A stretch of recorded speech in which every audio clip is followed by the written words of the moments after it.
What's up, guys? It's KB. Make sure you subscribe to the Underground Sports Philadelphia YouTube channel. Click the bell icon down below so you don't miss a single video from us. And thanks for tuning in to another video from Underground Sports Philadelphia. Now let's get into it. Philadelphia, baby, you're going to love it. Best sports fans in the world. Actually, the worst, but that's what makes them the best. What is going on, everybody? Welcome into another episode of Underground Sports Philadelphia, presented by the City of Vineland. It's KB coming at you with episode number 652. We got some fun stuff to talk about. The Fightin' Phils. It's Waterdogs Revenge Weekend. And I do know I promised you guys the Jamil interview on this episode. Had to do some editing, tweaking. The file is fine. It was just some coloration and getting it processed properly. But the Jamil interview will be on the next episode. So to get your Monday after a holiday weekend right, Jamil Demby, yours truly, following his youth football camp. About a 25-minute sit-down with Jamil. It was a great time. Definitely check it out. And hopefully, if you're new to the show, you subscribe and join us for this awesome party of Philly sports. But before we get into everything we're going to talk on this episode, make sure you guys are following us on the socials at Underground PHI, Twitter, Instagram, Threads, TikTok, Facebook.com/Underground Sports PHI. You can follow me on Twitter at KBIZZL311 and Instagram and Threads at KBIZZLE11. I think we're gonna start posting a little more on Threads. I know I fumbled the bag with that big time last year because coming up is like 1 year of Threads, and I was texting with Casey, our co-host of F1 Underground. I was like, this is an opportunity for us, and I just never found the right voice to post on Threads, but I think now is the time. I think we're going to rock and roll with some stuff on Threads. That will be a ton of fun. So definitely follow Underground Sports Philadelphia on Threads because we're going to be over there testing some stuff out and just having fun over on Threads. And I know on Threads, our Underground F1 account has been unable to post properly for nearly a week. If there's anybody at Threads who can help us, get in contact with us, this account has nearly 10,000 followers, has been a staple of the platform since day one, and has grown the F1 Threads community like no other. Please help us out. We would love to get in contact with you just on a general basis standpoint so that we have somebody at Threads to help us out with things if something like this occurs in the future. But we have not been able to have regular posts from an account that has nearly 10,000 followers in over a week. Please help us out. This is a distress signal, to the social media community. If you or somebody you know can get us in contact with somebody at Threads, please help us out.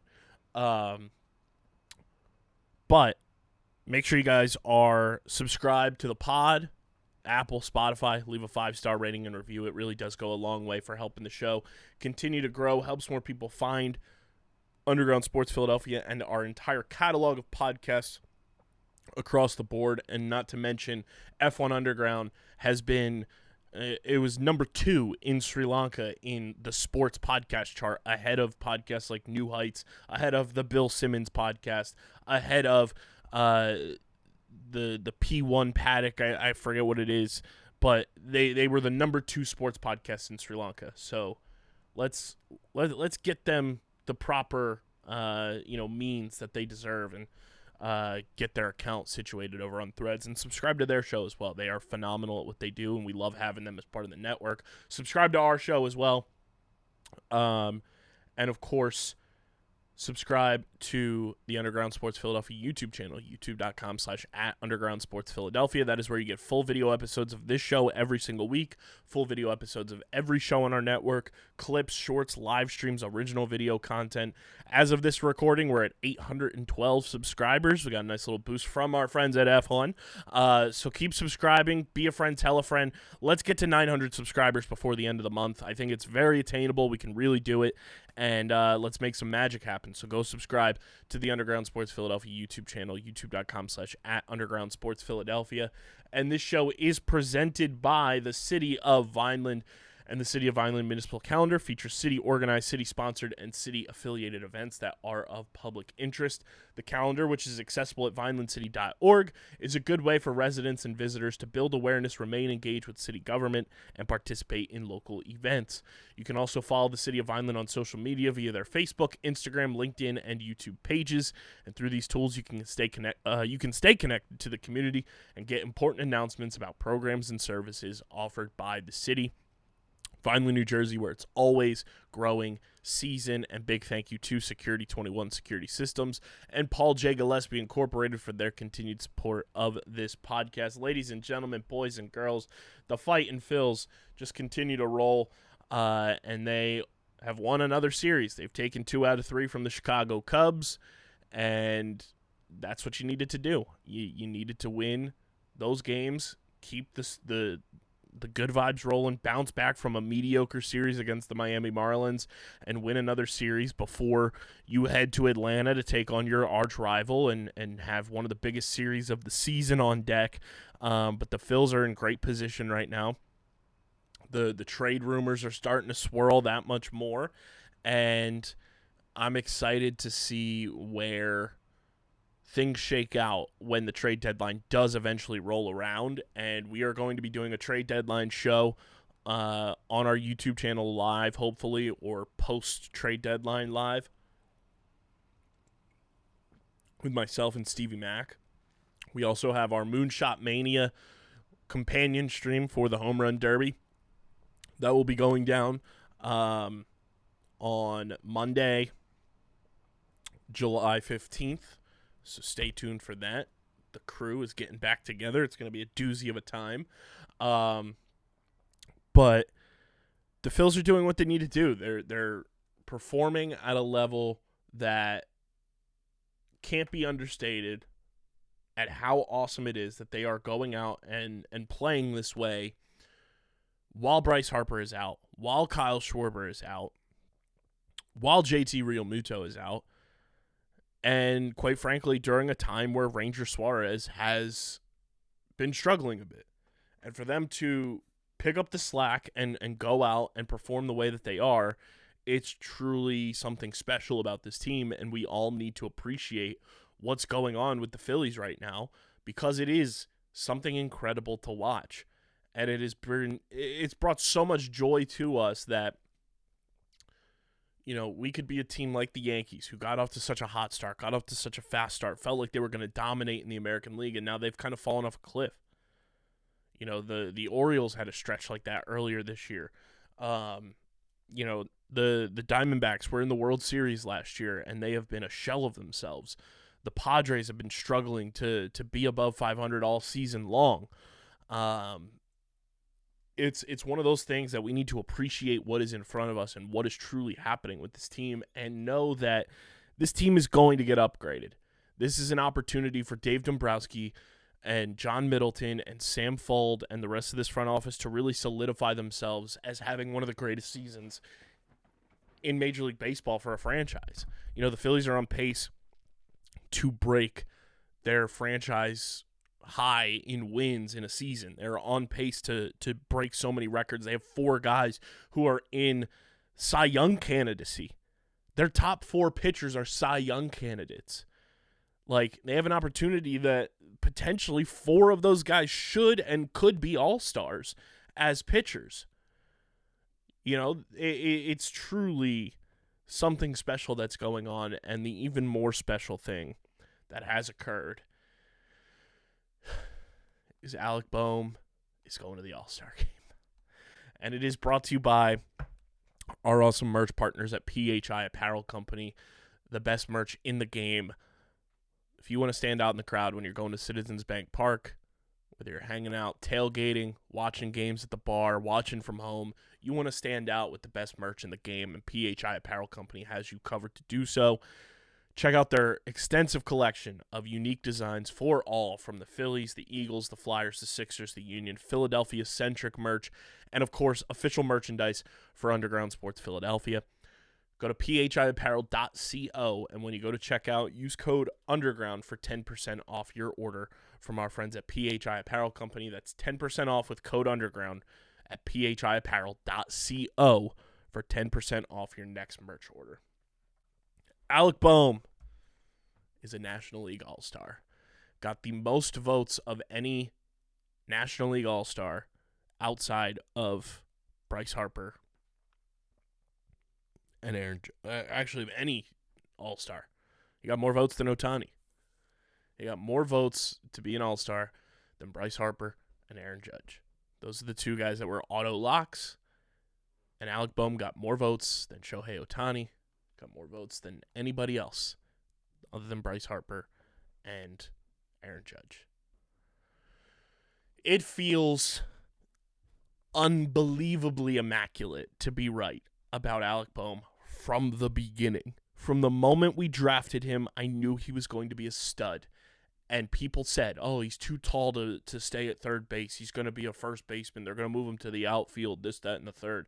2020 rolls around. We knew the kid was a stud and should have won Rookie of the Year and got robbed of winning Rookie of the Year by a guy who barely pitched as many innings as Alec Bohm played in an entire week during the 2020 season. I digress. We move forward a little bit. We have the I fucking hate this place moment with Alec Bohm, to which he embraces it, and we embrace him, and people start to come around on Alec Bohm. And then he has moments in the postseason, hits a home run in the World Series. And now he's a National League All-Star, and he's going to be a starter. I mean, it's so vindicating to have always pinpointed the talent of a player and knowing that they were going to evolve into a cornerstone piece for your team from the beginning. And that's exactly what we did with Alec Bohm. And it's really cool to watch his development and have somebody so close in age to us really like showcase their talents and it all come to fruition and get recognized by not only fans, by not only, his constituents in Major League Baseball, but just like his evolution has been amazing. And I couldn't be more proud of Alec Bohm, the player and the person, even though I've never met him.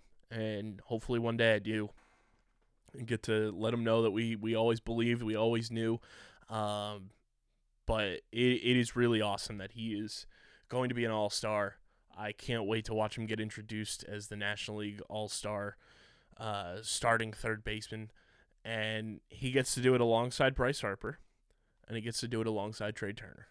Trey Turner, the starting shortstop for the National League.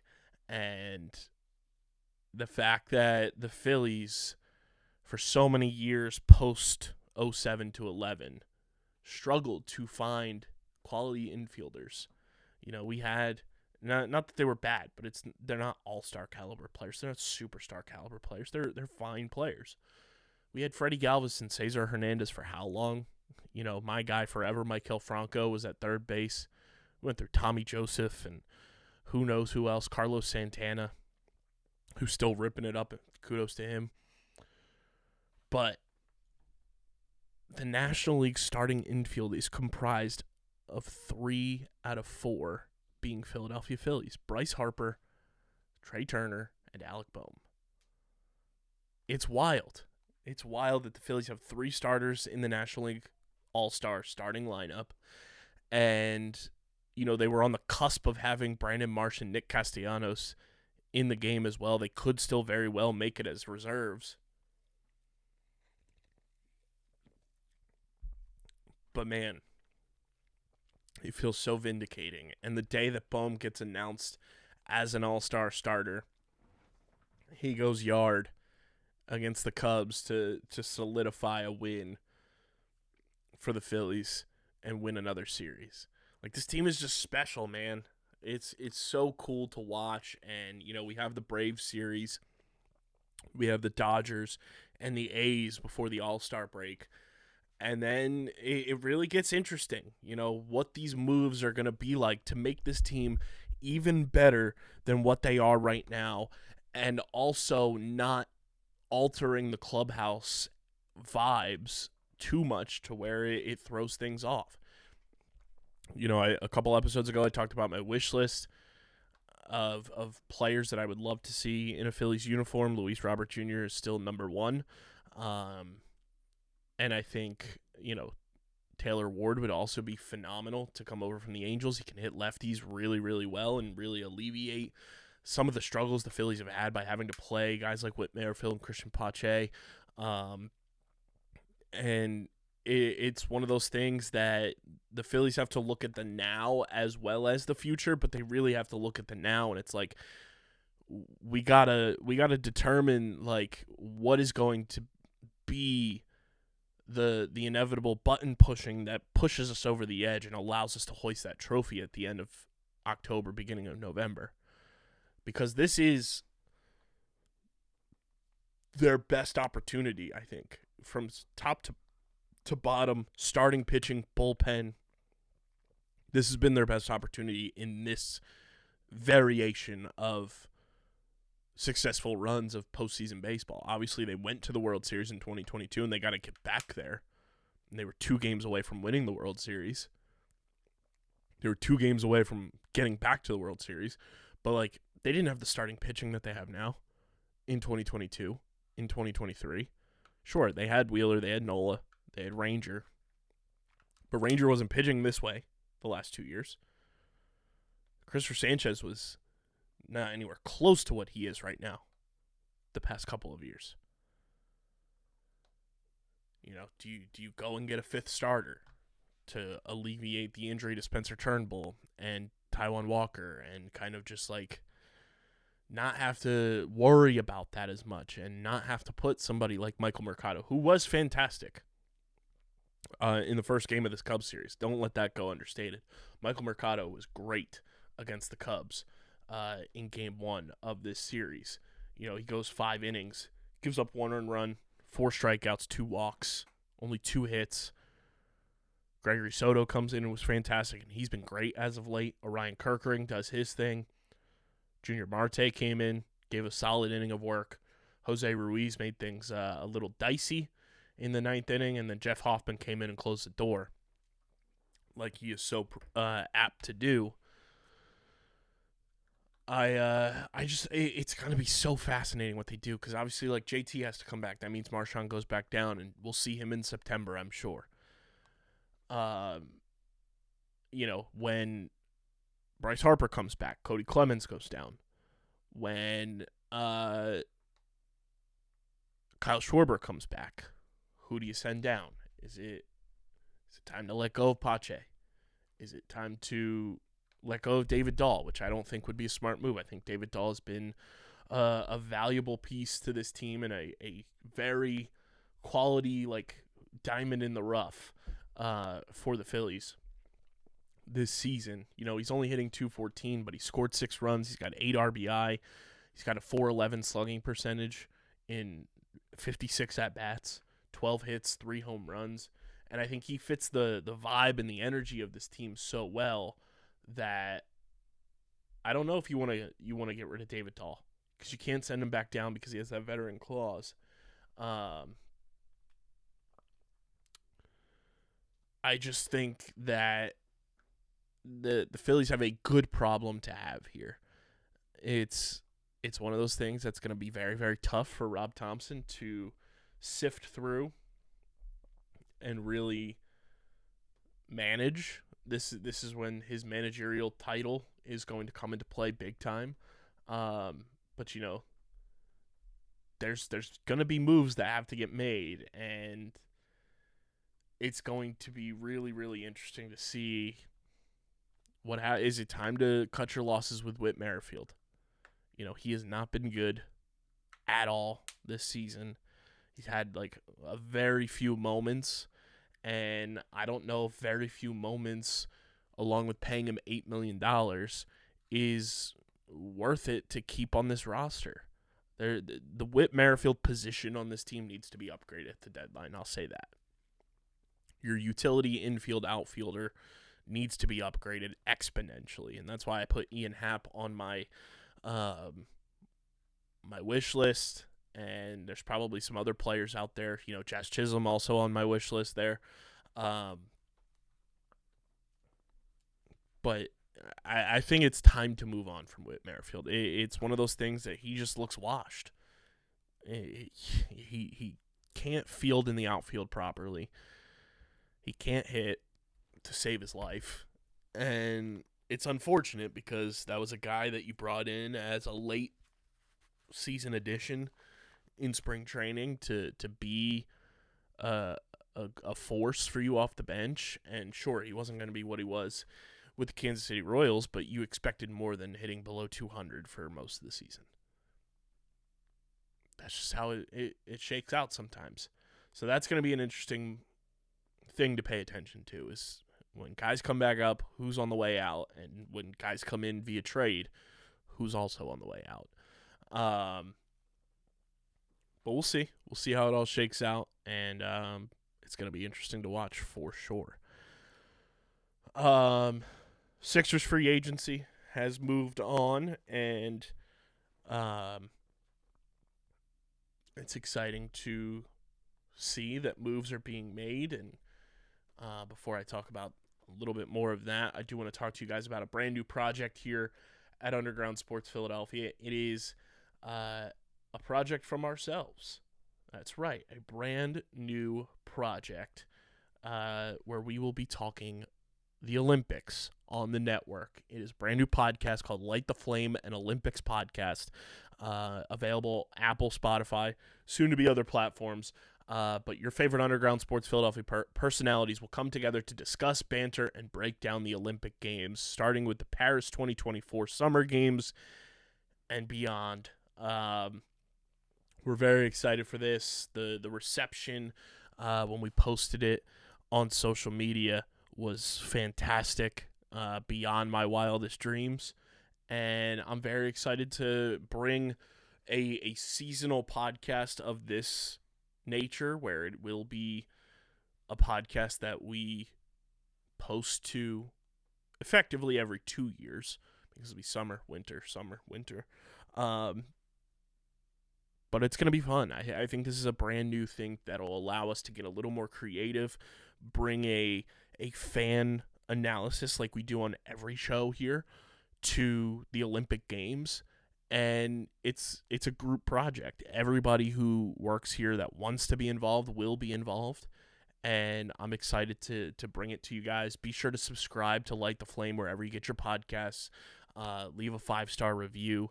Leave a review that lets us know what your favorite Olympic sport is. And the video versions will be on this YouTube channel, either live or recorded. We'll let you guys know once we come to a solution. But Olympic Games are quickly approaching, and we can't wait to break it all down with you guys on Light the Flame, an Olympics podcast presented by Underground Sports Philadelphia. I know I talked about Paul George on the last episode. He is a Sixer. Andre Drummond is a Sixer.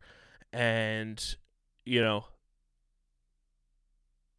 it's refreshing, and I brought this up on the last episode. It's refreshing to feel like good about the Sixers in a sense, not necessarily all the way back, because that's why you got to play the games. But it feels good to know that they are embracing change and knowing that things have not gone the way that you needed them to over the past few years. And you need to put higher quality play around Joel Embiid and around Tyrese Maxey to make them better players. And that's what Daryl Morey's doing. And I think there's still a few more moves to be made. What those are remains to be seen, but I'm excited to see how it all shakes out. And it does feel like everyone kind of has a bit of a weight off of their shoulders when it comes to their feelings about the Sixers right now. Because I'll be quite honest, last year when it was Matt and I hosting the show, and then when it transitioned to kind of just myself, and then Pat Pitts popping on here and there when he can, I had no interest in the NBA at all last year. It was such a bore, and it was effectively as soon as Joel got injured in January, I lost all hope for the Sixers season. I knew at that point there was no shot for them to win a championship. And it just felt like a shell of itself type of year that I was like, I'm not going to commit myself to wasting time on a team that is not going anywhere with the current roster. And it sucked because we have invested so much energy and time with the Sixers on this podcast since we started, which was back in 2018. And to realize that effectively, like, that 2018 postseason run and the end of the 2018 season was the only time we've podcasted without Tobias Harris on the roster is crazy. We're like Joel Embiid. This will be our first year podcasting without Jahlil Okafor and Tobias Harris. Let that sink in. That's insane. I can't believe, I just thought of that. That's wild. This is our first Sixers season at Underground Sports Philadelphia where we will be podcasting without Jahlil Okafor and Tobias Harris on the Sixers roster. Nuts.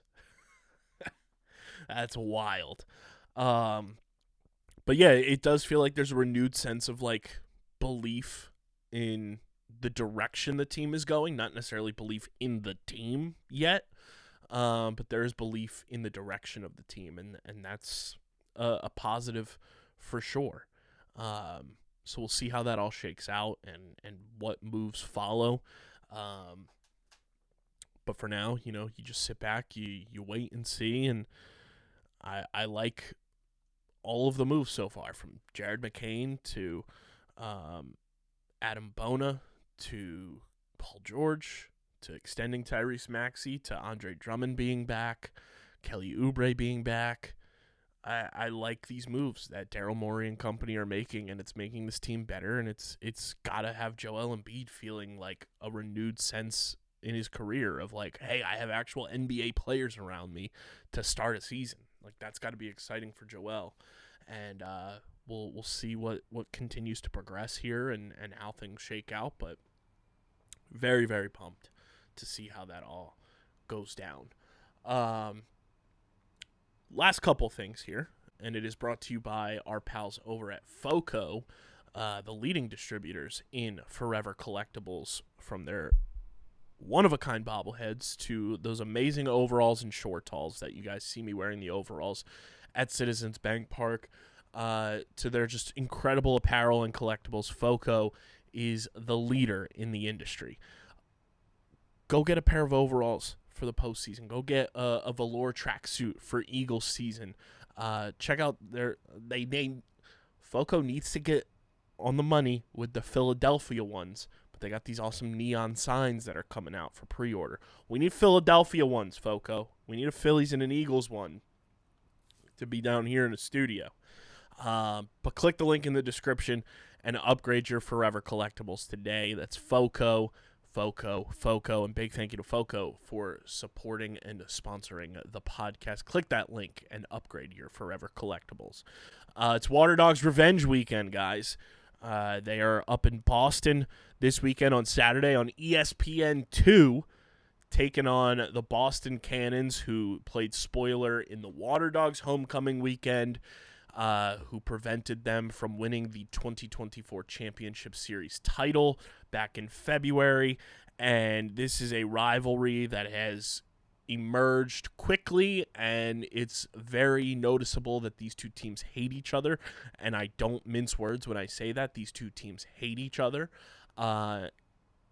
If you're looking for entertainment value through the roof and have that double screen going, have the Phils on and have the Waterdogs Cannons game on ESPN2 on Saturday night, because it's going to be fireworks, to say the least.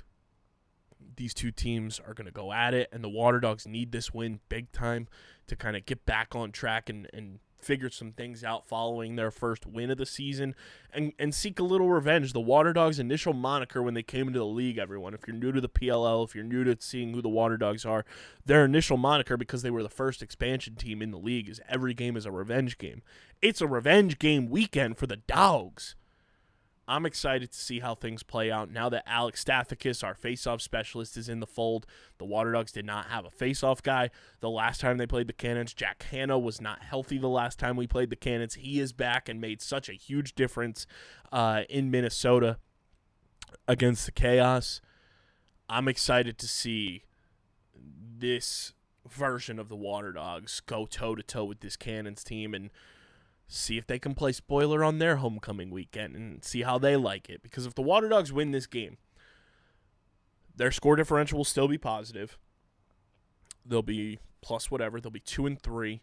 They'll be right behind the Whip Snakes, I would assume, in the standings, depending on how their game shakes out.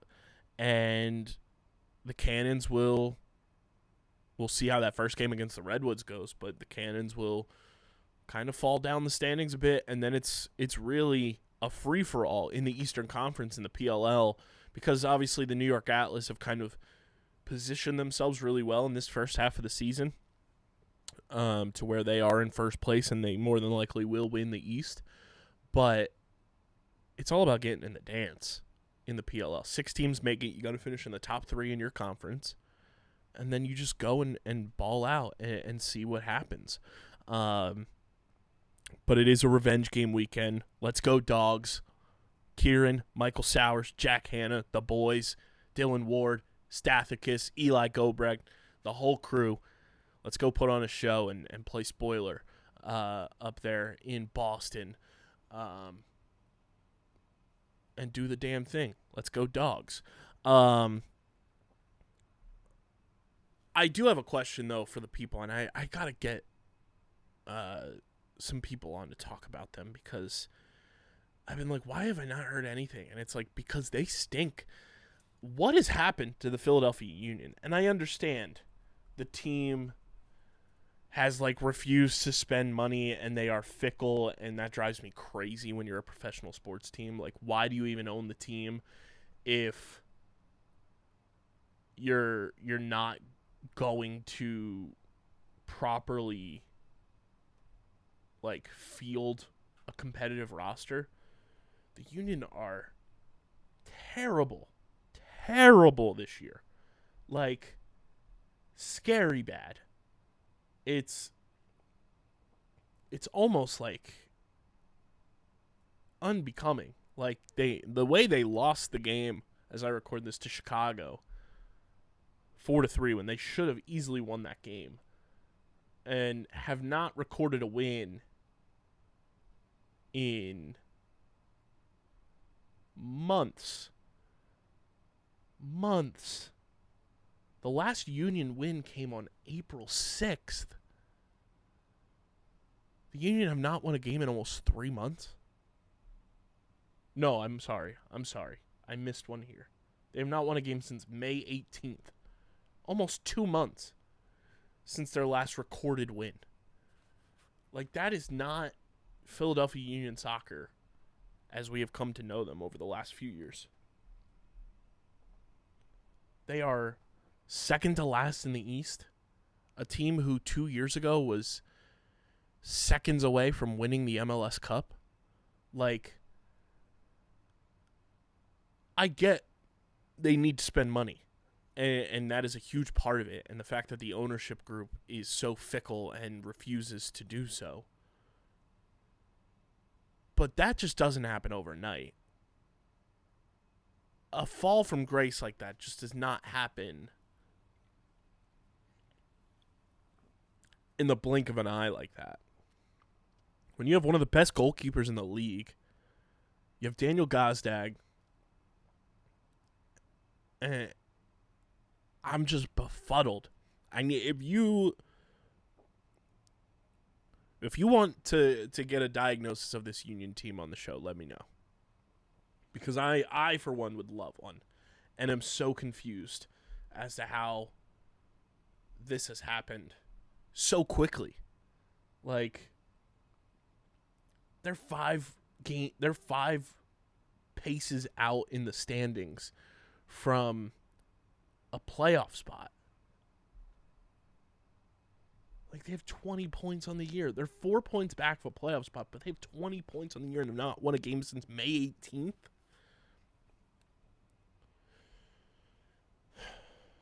They have 8 draws, 9 losses, 4 wins.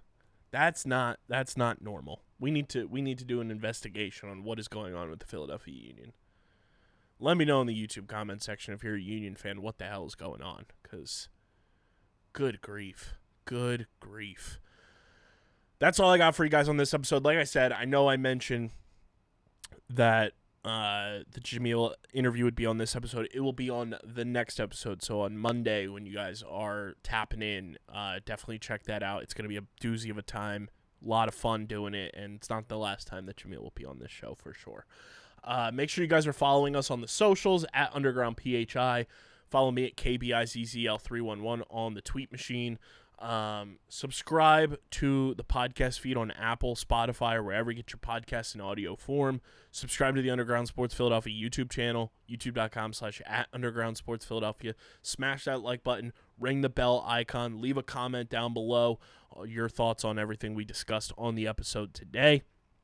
Get your merch from our awesome merch partners at PHI Apparel Company. It's phiapparel.co. Use code Underground for 10% off your order. And, of course, this show is presented by the City of Vineland, and whether you're a company looking to expand, relocate, or you're a new business startup, selecting the right location is critical to your success. Vineland, New Jersey offers both an affordable business location and an excellent quality of life. The city's economic development department is a one-stop source for moving your project through the development and approval process, and their goal is to make this process as smooth as possible and to provide the fastest turnaround times in the region. If you're considering potential locations for your operation, contact the Vineland Economic Development Team at 856-794-4100. That's 856-794-4100. Vineland, New Jersey, where it's always growing season. And big thank you to Security 21 Security Systems and Paul J. Gillespie Incorporated for their continued support of this podcast. This has been episode number 652 of Underground Sports Philadelphia. Let's go Phils. Let's go Sixers. Let's go Dogs. Let's figure it out, Union. I'm your boy KB. Till next time, I'm getting the heck up out of here. I'm signing off.